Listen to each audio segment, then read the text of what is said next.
আমরা চলে এসেছি। আপনি সেই কখন বেরিয়েছেন, এখনো আসছেন না দেখে আমাদের চিহ্নকে প্রশমিত করতে পারিনি। তাই শেষমেশ আমরাও একসাথে আপনার অন্বেষণে বেরিয়ে পড়েছি। শেষ পর্যন্ত আপনাকে সুস্থ অবস্থায় দেখে অনেকটা আশ্বস্ত বোধ করতে পারছি। তাই শেষমেশ আমরাও একসাথে আপনার অন্বেষণে বেরিয়ে পড়েছি। এরপরেই পবনের চোখ যায় সমীরের দিকে।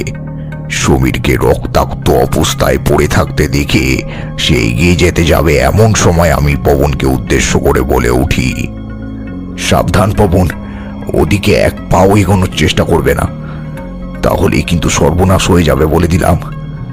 তোমাদের সকলের উপরে নজর রেখে চলেছে ওই প্রেত। ওদিকে এক পা এগোলেই ওই প্রেত তোমাদের শরীরের উপরে কবজা করে নেওয়ার চেষ্টা করবে। এর ফলে বিপদ কিন্তু আরো বাড়বে। এছাড়া এখন ওই প্রেতের ক্ষমতা আমার থেকে অনেক বেশি, কারণ আমি তাকে